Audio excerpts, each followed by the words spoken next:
me get this straight. You're asking me to explain why Europe has 24-hour time and America does not?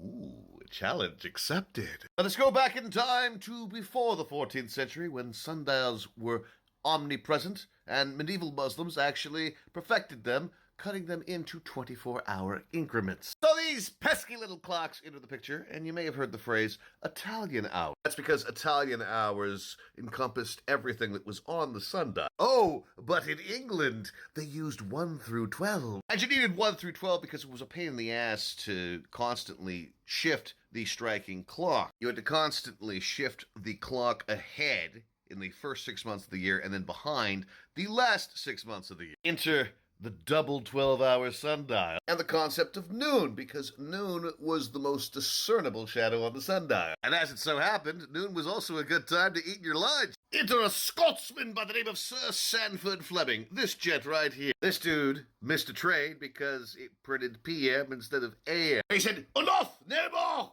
I want 24-hour clocks, goddammit!" Then in 1884 at the International Meridian Conference, this was taken seriously. All because a Scottish engineer missed his fucking train.